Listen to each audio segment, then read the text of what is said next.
नमस्कार दोस्तों, मैं अनुरंग सिंह स्वागत करता हूं आपका राजस्थान सरकार और वेदांता के CSR इनिशिएटिव ई कक्षा में, जिसके टेक्निकल पार्टनर है मिशन ज्ञान। दोस्तों, आज हम पढ़ रहे हैं कक्षा 12 के इतिहास विषय का अध्याय 5, जिसका नाम है उपनिवेशवादी आक्रमण।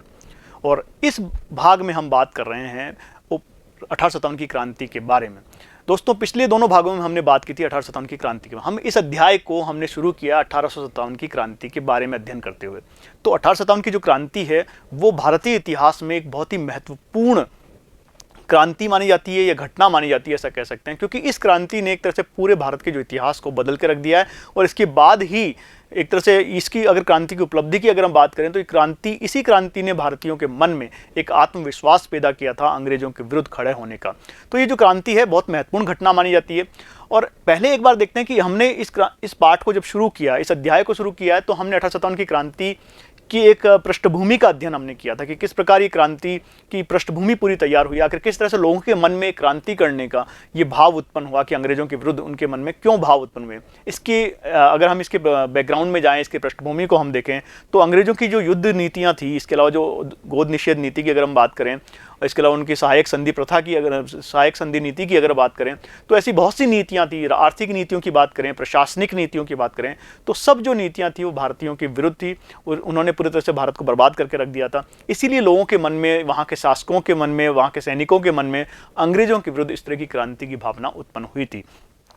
और इस प्रकार हमने जो पिछले वीडियो में देखा था कि किस प्रकार अंग्रेजों के विरुद्ध जो ये विद्रोह उत्पन्न हुआ, 10 मई 1857 को ये क्रांति शुरू हुई थी मेरठ में। मेरठ का जो विद्रोह था उसके बाद ये क्रांति शुरू होती है। हालांकि क्रांति की जो तारीख थी जब क्रांति शुरू होनी थी वो 31 मई 1857 थी, लेकिन क्रांति समय से पूर्व शुरू हो गई थी। और उसके बाद वो किस तरह से पूरे भारत में, दिल्ली में, कानपुर में, लखनऊ में और बिहार में किस तरह से पूरी क्रांति फैली और किस प्रकार इस क्रांति के जो प्रमुख नायक थे उन्होंने किस बहादुरी से क्रांति का नेतृत्व किया था, उसके बारे में भी हमने पिछले भागों में अध्ययन किया था। आज के भाग में हम बात करेंगे कि इस क्रांति, आखिर ये जो क्रांति थी, अंग्रेज आखिर से क्रांति को दबाने में सफल क्यों हुए, या फिर यूँ कह सकते हैं कि आखिर इस क्रांति की असफलता के क्या कारण थे। और साथ ही हम ये भी देखेंगे कि आखिर इस क्रांति के क्या परिणाम निकले। जैसा मैंने कहा कि दोस्तों ये बहुत ही महत्वपूर्ण घटना थी भारतीय इतिहास की, इस वजह से इस क्रांति के ऐसे बहुत महत्वपूर्ण परिणाम निकले जिन्होंने एक तरह से पूरे आगे का जो इतिहास था भारत का वो बदल के रख दिया। तो अगर सबसे पहले बात करें क्रांति की असफलता के क्या कारण थे, सबसे पहले बात करें तो ये कुशल एवं योग्य नेतृत्व का अभाव था। शुरू से देखो दोस्तों बात की जा रही है कि जो क्रांति है इसमें हमारे पास एक कुशल नेतृत्व का अभाव था, क्योंकि हम देखते हैं कि जो विद्रोही थे, जब उन्होंने मेरठ पर अधिकार कर लिया था, मेरठ में उन्होंने विद्रोह किया और उसके बाद वो दिल्ली पहुंचते हैं।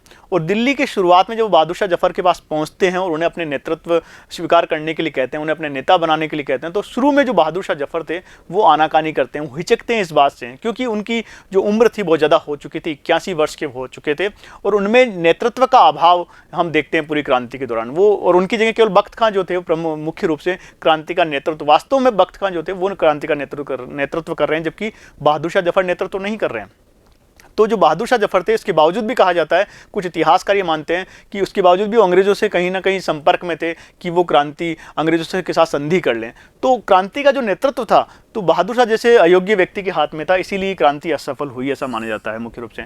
इसके अलावा जो क्रांति के जो बाकी जो नायक थे, हालांकि वो बहुत ही शानदार, बहुत वीर योद्धा थे, उन्होंने बहुत हिम्मत से लड़ाई लड़ी। हम देखते हैं कि झांसी की रानी और तात्या टोपे जैसे वीर योद्धा इस क्रांति में लड़ते हुए हमें दिखाई देते हैं, परंतु उन सब में एक तरह से हमें तालमेल का अभाव दिखाई देता है, क्योंकि सभी जितने भी यहाँ जो नायक हैं, ये क्रांति के जो नेतृत्व करने वाले हैं, वो अपने अपने हितों में अलग अलग लड़ रहे हैं। एक साथ उन्होंने कभी भी अंग्रेजों के खिलाफ युद्ध नहीं किया है। वो हर, जैसे झांसी की रानी हमें ग्वालियर में लड़ते हुए दिखाई देती है, कुंवर सिंह जो हैं वो बिहार में लड़ते हुए दिखाई देते हैं, तो अलग अलग जगहों पर अंग्रेजों से वो युद्ध करते हुए दिखाई देते हैं। इसलिए उनमें एक समन्वय का अभाव है, उनमें एक नेतृत्व क्षमता का अभाव हम देखते हैं। हालांकि जो बाकी नायक जिनकी हमने बात की, रानी लक्ष्मी वगैरह, वो काफ़ी, उनमें नेतृत्व क्षमता भी है, उनमें सभी गुण हैं, लेकिन वो क्योंकि समन्वय नहीं है, इसी वजह से ये क्रांति जो है वो असफल होती हुई दिखाई देती है।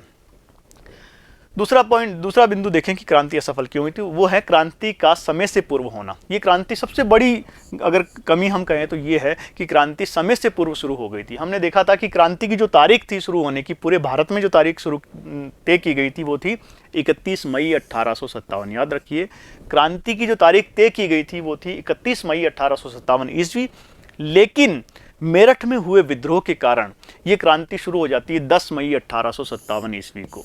और इस वजह से अंग्रेजों को पर्याप्त समय मिल जाता है इस क्रांति को दबाने के लिए।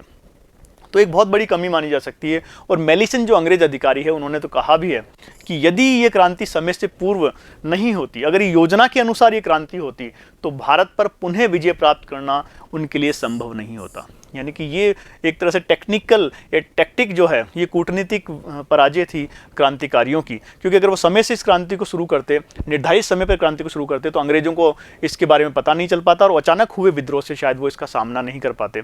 तो ये जो समय से पूर्व क्रांति का होना है वो भी एक प्रमुख कारण माना जाता है क्रांति की असफलता के लिए।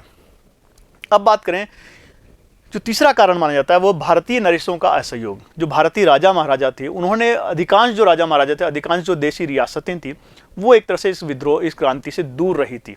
हालांकि हम देखते हैं कि मुख्य रूप से अंग्रेजों की जो नीतियां थी उनका जो असर पड़ा वो इन देशी रियासतों पे पड़ा, लेकिन जो अधिकांश जो देशी रियासतें थी, ये जो राजा रजवाड़े थे या नरेश थे, वो उन्होंने भारतीयों का सहयोग नहीं किया, उन्होंने एक तरह से अंग्रेजों का सहयोग किया है। और अगर हम ये देखते हैं कि ये जो पूरी क्रांति है ये पूरे भारत में भी नहीं फैल पाती है। और भारत के जो अधिकांश अगर हम देखें कि उत्तरी भारत की बात करें, उत्तर प्रदेश विशेषकर, बिहार और जो दिल्ली का जो क्षेत्र है वो, इसके अलावा कुछ मध्य प्रदेश का कुछ क्षेत्र, वहीं ये मुख्य रूप से क्रांति होती हुई दिखाई देती है। बाकी जगह ये क्रांति नहीं फैल पाती है। इस वजह से भी एक संपूर्ण भारत में क्रांति नहीं थी, इसी वजह से क्रांतिकारियों को उतना सहयोग, उतना समर्थन नहीं मिला शायद। अगर हम बात करें कुछ जैसे नरेशों की, राजाओं की, तो राजपूताना के जो शासक थे अधिकांश, वो अंग्रेजों के वफादार बने रहे। इसके अलावा मराठे जो थे उन्होंने भी, होलकर जो थे, सिंधिया जो थे, उन्होंने भी अंग्रेजों का सहयोग किया क्रांति के दौरान। इसके अलावा मैसूर था, पंजाब ने भी मुख्य रूप से अंग्रेजों का सहयोग किया था। अगर ऐसा माना जाता है कि अगर पंजाब जो है, सिख जो है, अगर अंग्रेजों का सहयोग नहीं करते तो शायद इस क्रांति का जो परिणाम था कुछ और ही होता, क्योंकि ये माना जाता है कि जो सिख थे उन्होंने मुग़ल साम्राज्य से खुद काफ़ी लड़ाई लड़ी थी। इसी वजह से वो इसके खिलाफ थे कि मुग़ल साम्राज्य पुनः स्थापित हो जाए, क्योंकि बहादुर शाह जफर जो थे वो मुग़ल बादशाह थे और वो इस क्रांति का नेतृत्व कर रहे थे। इसके अलावा पूर्वी बंगाल जो था उसने भी क्रांतिकारियों का साथ नहीं दिया। तो इस प्रकार जो ये राजा महाराजा थे इन्होंने क्रांति में पूरी तरह से असहयोग किया। इसी वजह से जो लॉर्ड कैनिंग थे, उस समय जो गवर्नर जनरल थे भारत के अंग्रेजों के, उन्होंने कहा कि तूफान को, ये जो राजा महाराजा थे, ये जो देसी नरेश थे, इन्होंने तूफान को रोकने में एक तरह से बांध के समान कार्य किया है। इसके अलावा W.H. रसेल का भी एक प्रसिद्ध वाक्य है। उन्होंने कहा कि यदि पटियाला के राजा हमारा मित्र ना होता, यदि पंजाब में शांति ना बनी रहती और दिल्ली पर हमारा अधिकार करना असंभव था। उन्होंने इस बात को स्वीकार किया कि जो पटियाला के राजा थे वो उनके साथ नहीं होते या पंजाब में शांति नहीं होती तो शायद असंभव था कि वो दिल्ली पर कब्जा कर पाते। तो ये प्रमुख कारण है कि जो राजे उस समय के जो प्रमुख शासक थे उन्होंने अंग्रेजों का साथ दिया, क्रांतिकारियों का साथ नहीं दिया। और दूसरा इसी में हम ये देख सकते हैं कि इसी वजह से जो क्रांति है पूरे भारत में नहीं फैली है, बल्कि भारत की, विशेषकर उत्तर भारत में क्रांति फैली। हालांकि आधुनिक जो अनुसंधान है वो बताते हैं कि दक्षिण भारत में भी क्रांति हुई, लेकिन उतने बड़े स्तर पर ये क्रांति होती हुई दिखाई नहीं देती है एक साथ पूरे भारत में। तो ये भी एक प्रमुख कारण माना जाता है क्रांति की असफलता का। इसके अलावा बात करें तो जमींदार, व्यापारी और शिक्षित वर्गों ने भी तटस्थता इसमें दिखाई थी। हाँ, ये प्रमुख कारण हम देख सकते हैं कि जो जमींदार वर्ग था वो, हालांकि कुछ जमींदार वर्ग, जो एक प्रमुख जमींदार वर्ग था जिनकी ज़मीनें अंग्रेजों ने छीन ली थी, वो तो अंग्रेजों के खिलाफ था और विद्रोह में हमें लड़ते हुए, क्रांति में हमें लड़ते हुए दिखाई देते हैं। जैसे कि हम कुंवर सिंह की बात करें बिहार के, लेकिन अधिकांश जो जमींदार थे वो अंग्रेजों के साथ बने रहे। और इसके अलावा जो शिक्षित वर्ग था, शिक्षित मध्यम वर्ग जो था, जो बहुत बड़ी जनसंख्या थी भारत की, वो मुख्य रूप से अंग्रेजों के साथ रहे, क्योंकि वो मानते थे कि अंग्रेज जो हैं वो आधुनिकता लेकर आएंगे भारत में लोकतंत्र लेकर आए, ऐसा उनका मानना था। हालांकि बाद में जाके देखते हैं कि उनका ये जो भ्रम है, ये भ्रम टूट जाता है। वो भी आगे जाके जो हम बाकी का जो क्रांति हमारी 1857 के बाद से लेकर 1947 तक की जो क्रांति है, वो मुख्य रूप से शिक्षित वर्ग ने ही भारत में उस क्रांति का नेतृत्व किया है। तो यहाँ लेकिन वो जो है शिक्षित वर्ग का ये मानना है कि अंग्रेजों का एक तरह से तटस्थ बने रहते हैं इस पूरे क्रांति के दौरान। बात करें कि एक प्रमुख कारण ये भी था कि उन क्रांतिकारियों के पास जो साधन थे वो सीमित थे अंग्रेजों की तुलना में, या फिर उनके पास जो हथियार थे वो अंग्रेजों की तुलना में उनके पास आधुनिक हथियार नहीं थे।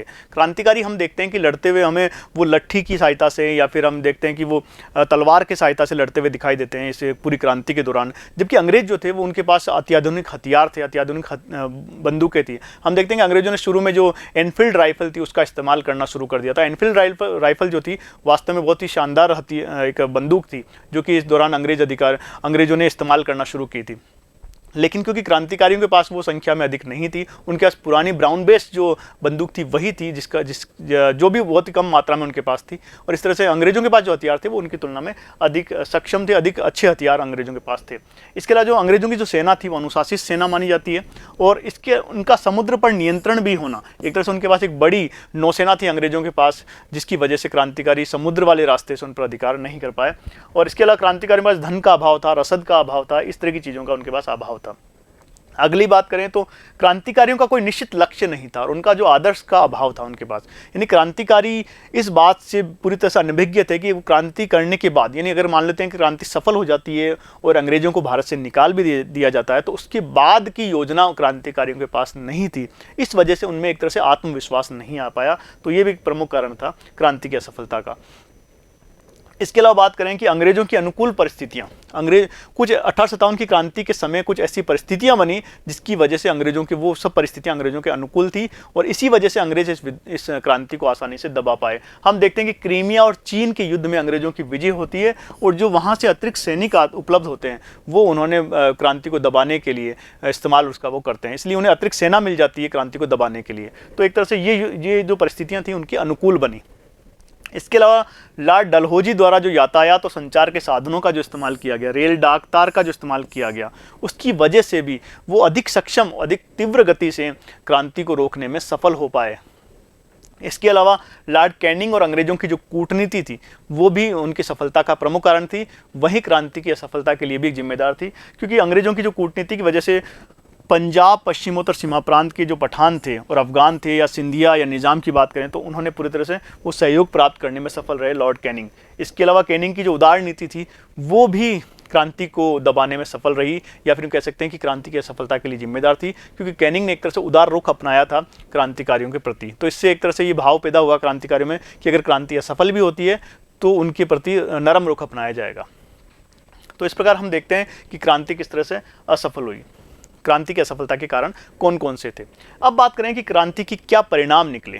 क्रांति को दबा दिया गया, लेकिन दोस्तों ये जो क्रांति थी, ऐसा माना जाता है कि जब ये क्रांति समाप्त हुई 1857 की जो क्रांति, ऐसा माना जाता है कि लगभग 1 साल के आसपास ये क्रांति चली है, लेकिन इस क्रांति के जो परिणाम थे बहुत दूरगामी परिणाम निकले। हालांकि अपने मूल उद्देश्य यानी कि अंग्रेजों को भारत से निकालने में असफल रहे, लेकिन इसके बावजूद भी काफ़ी दूरगामी परिणाम इसके हम देखते हैं। और इसके बाद एक तरह से भारत के स्वतंत्रता संग्राम की शुरुआत होती है, जो अगले 90 वर्षों तक चलता हुआ दिखाई देता है। यानी भारत की आज़ादी तक वो संग्राम चलता है जो यहाँ से इस क्रांति की समाप्ति से शुरू हुआ था, क्योंकि भारतीयों में एक आत्मविश्वास पैदा हो गया था अंग्रेजों के प्रति, उनका सामना करने के लिए एक आत्मविश्वास पैदा हो गया था। उनमें ये भावना आ गई थी कि हाँ, अंग्रेजों को पराजित किया जा सकता है, अगर संगठित होकर लड़ा जाए तो अंग्रेजों को भारत से निकाला जा सकता। तो ये सबसे बड़ी उपलब्धि मानी जा सकती है। इसके अलावा हम ये भी देख सकते हैं कि क्रांति में जो हिंदू मुस्लिम एकता स्थापित हुई थी वो भी एक महत्वपूर्ण, एक सुखद परिणाम था इस क्रांति का। तो आइए एक एक करके चर्चा करते हैं कि आखिर इस क्रांति की क्या परिणाम निकले।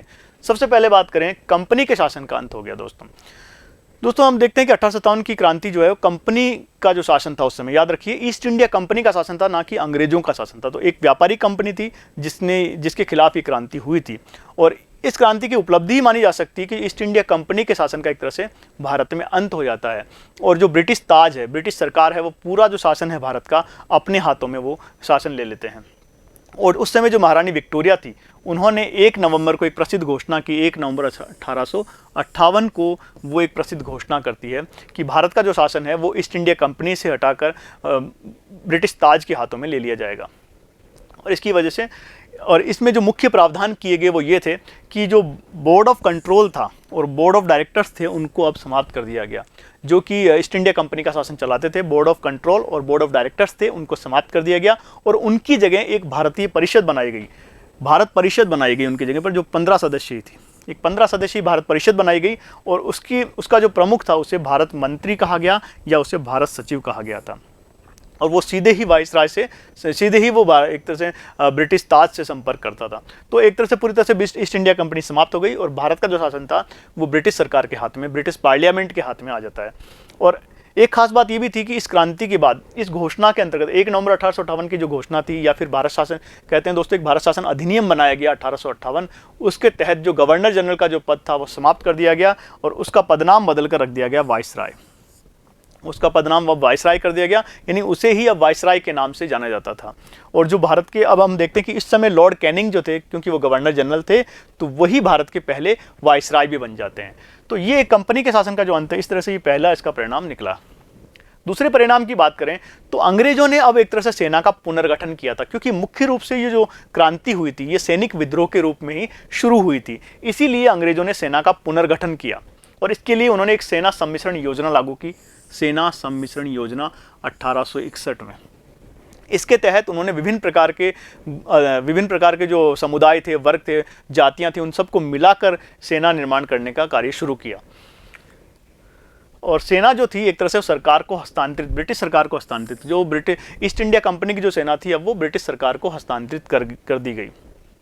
इसके अलावा एक पील कमीशन भी बनाया गया 1861 ईस्वी में, जिसने अपनी रिपोर्ट दी और उसने अपनी रिपोर्ट में कहा कि जो ब्रिटिश सैनिकों, इसने अपनी रिपोर्ट के माध्यम से ये कहा कि ब्रिटिश सैनिकों की संख्या में बढ़ोतरी की जानी चाहिए, क्योंकि भारतीय सैनिकों की जो संख्या अधिक थी सेना के अंदर, उसी वजह से उनमें साहस हुआ, उनमें हिम्मत हुई कि वो ब्रिटिश सरकार के खिलाफ या फिर ईस्ट इंडिया कंपनी के खिलाफ वो विद्रोह कर पाए। तो पील कमीशन ने कहा कि ब्रिटिश सैनिकों की संख्या सेना में बढ़ाई जानी चाहिए। और जो प्रमुख पद थे, अपील कमीशन ने यह भी सुझाव दिया कि जो प्रमुख पद थे सेना के, उन पर भी यूरोपियों को ही बैठाया जाना चाहिए। इसके अलावा सेना के विभिन्न क्षेत्रों में सैनिकों को भर्ती किया गया, विभिन्न क्षेत्रों से भर्ती किया गया। मुख्य रूप से हम देखते हैं कि जो क्रांति हुई थी वो उसमें अवध और बंगाल के जो सिपाही थे उन्होंने ही भाग लिया था, परंतु अब इस पील कमीशन ने रिपोर्ट में कहा कि भारत के जो अन्य भाग हैं उनसे भी सेना में शामिल किया जाना चाहिए, यानी कि विविधता सेना में लाई जानी चाहिए। तो इस प्रकार ये सेना का पुनर्गठन भी एक तरह से इस 1857 की क्रांति का एक प्रमुख परिणाम माना जाता है। अब अगला परिणाम की बात करें तो वो था भारतीय नरेशों के प्रति नीति में परिवर्तन किया गया। भारतीय नरेशों के प्रति उनकी अब जो ब्रिटिश सरकार ने अपनी नीति एक तरह से बदल ली। अभी तक जो ये देखा था दोस्तों कि ईस्ट इंडिया कंपनी की नीति क्या थी कि वो अधिकांश भारत के अधिकांश हिस्सों पर एक तरह से कब्जा करना चाह रही थी। भारतीय नरेशों को पराजित करके उसने अधिकांश जो रियासतें थी वो जीत ली थी, लेकिन ब्रिटिश सरकार ने कहा कि उनकी अब जो नीति है विस्तार की नीति को वो समाप्त करते हैं। जो ईस्ट इंडिया कंपनी ने विस्तार की नीति अपना रखी थी उसे एक तरह से उन्होंने छोड़ दिया और दत्तक पुत्र गोद लेने की जो प्रथा थी उसकी भी अनुमति दी गई, जिसकी वजह से जो क्रांति का एक प्रमुख कारण बनी थी। जो डलहौजी की गोद निषेध नीति थी उसे भी अब समाप्त कर दिया गया और राजे रजवाड़े जो थे या जो शासक थे उन्हें दत्तक पुत्र गोद लेने की अनुमति दे दी गई।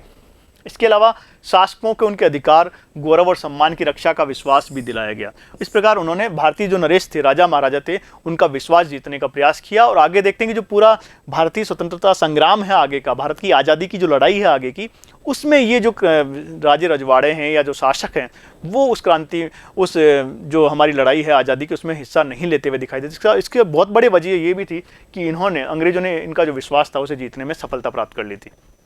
इसके अलावा अंग्रेजों ने जो अब नीति जो अपनाई, उन्होंने फूट डालो राज करो की नीति का बढ़ावा दिया। उन्होंने देखा था कि किस प्रकार ये जो 1857 की क्रांति थी इसमें हिंदू और मुसलमान साथ मिलकर लड़े थे, तो अंग्रेजों ने अब तय कर लिया था कि इन दोनों वर्गों को एक तरह से इनके बीच में फूट पैदा करनी, ताकि दोबारा ये एक ना हो पाए और दोबारा इस तरह से कोई बड़ा खतरा ब्रिटिश सरकार के लिए उत्पन्न नहीं कर पाए। इसलिए उन्होंने फूट डालो राज करो की नीति का अनुसरण किया। इसके अलावा अब ब्रिटिश सरकार ने आर्थिक शोषण को शुरुआत कर दी। अभी तक हमें देख रहे हैं कि इससे पहले, क्रांति से पहले एक तरह से साम्राज्य विस्तार की नीति ब्रिटिश सरकार ने अंग्रेजों ने अपनाई थी, लेकिन 1857 की क्रांति के बाद उन्होंने साम्राज्य विस्तार की नीति को त्याग दिया और उन्होंने अब आर्थिक शोषण करना शुरू कर दिया। उन्होंने जितना ज़्यादा हो सके भारत के धन का निष्कासन किया, भारत के धन को, अधिकांश जो धन था उसको इंग्लैंड ले जाने की कोशिश की। अब प्रादेशिक विस्तार को छोड़ दिया। इसके अलावा क्रांति का समस्त वित्तीय भार, वो जो क्रांति का समस्त वित्तीय भार था वो भी उन्होंने भारतीयों पर ही डाल दिया। और जो भी ब्याज मिलता था, सार्वजनिक ऋण का जो ब्याज था, अर्जित जो पूंजी थी, वो भारतीय धन का निष्कासन भी वो इंग्लैंड करने लग गए धीरे धीरे। इसके अलावा जो सबसे महत्वपूर्ण और सुखद परिणाम निकला वो था राष्ट्रीय आंदोलन को प्रोत्साहन दिया। दोस्तों ये पूरी क्रांति ने जैसा हमने शुरू में कहा था वीडियो के कि इस पूरी क्रांति ने सबसे सुखद जो परिणाम हुआ वो यही हुआ कि इस क्रांति की वजह से भारतीयों के मन में ये साहस, ये हिम्मत आ गई, ये विश्वास पैदा हो गया कि वो अंग्रेजों को भारत से अब निकाल सकते हैं। और यहाँ जिस बिंदु पर यह क्रांति समाप्त होती है 1857 की क्रांति, उसी बिंदु पर शुरू होता है भारत की आज़ादी का जो आधुनिक जो भारत की आज़ादी का जो लड़ाई है, जिसमें हम बाद में महात्मा गांधी के नेतृत्व में आज़ादी प्राप्त करते हैं, वो यहीं इसी बिंदु से शुरू होती हुई दिखाई देती है। तो इस प्रकार हमने देखा कि इस क्रांति के असफलता के क्या कारण थे और बाद में ये देखा कि इस क्रांति के क्या परिणाम निकले।